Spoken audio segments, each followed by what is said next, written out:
Hello and welcome to another Unmasked episode of So What's on Your Mind? I'm your host, Lamar Barrett, and today we are reaching out to one of the top talent evaluators and basketball analysts in the country.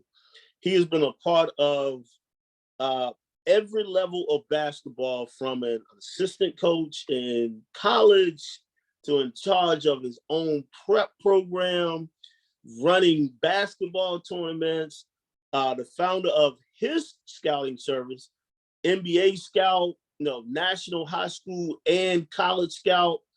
We are here to find out about what is going on in his world, from politics, life, education, sports, music, health, or anything he wants to talk about. Today's guest is a young man with a great eye for talent and a brilliant basketball mind that I've known for, it's almost been 20 years. I know if you want any information on a player and you want the honest truth, he will give you the facts. He began as a college assistant at Western Connecticut State University, is where I met him when I was at Central Connecticut State. And then he went on to go to Hartford as an assistant coach. And then I remember talking to him after the situation at Hartford, that he said, man, college basketball, I don't know if it's going to be for me. And he took another path, still in sport, in basketball. That's something he saw going forward. He began his scouting service, which is New England Recruiting Report, and then he began coaching at Choate Rosemary up in Connecticut. I think he spent 8 years and 8 successful years, had a great run.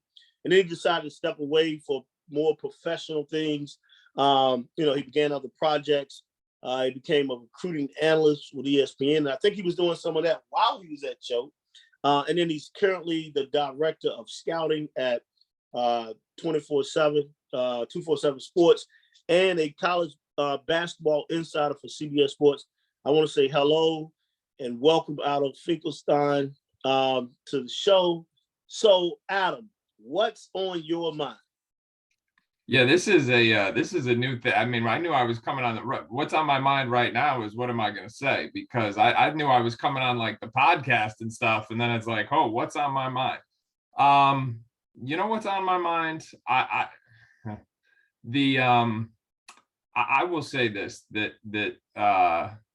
what is on my mind right at the moment is I think that one of the things I've been conscious of as my platform, so to speak, or my followers have grown, or whatever you want to say, is trying not to amplify all of what seems like the increased amount, whether it's actual hate or whether it's just the noise of hate that permeates kind of social media and stuff like that.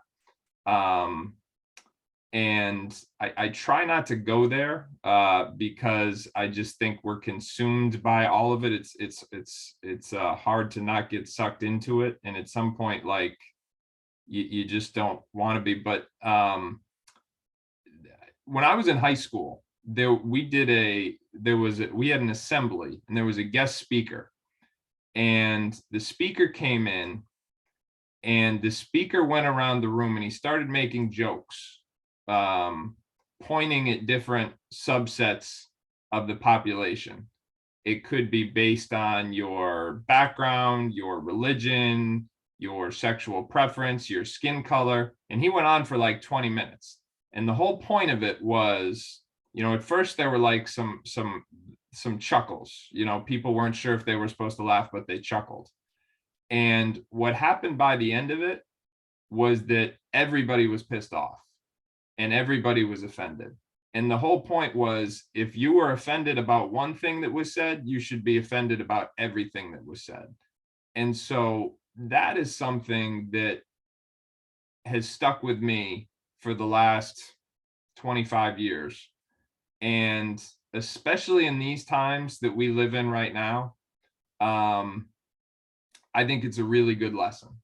And I think it's an example that I've tried to tell my kids about, And I just think with all that's going on right now and has continued to go on for a long time and has gotten more attention in the last couple of years, I just think that that's kind of what's on my mind is if you know, no matter what somebody is saying about any subset of the population, if you change that subset and inserted another one, would it be appropriate? Would it be, and if it's not, then it's not cool. And I don't, I try not to, you know, like, I try not to have my social media and stuff get consumed by all that or caught up in any of that negativity, but more often than not, that is, or I'll say this, that is frequently what is on my mind, is that basic principle, which I think would be a good one, which I'm grateful that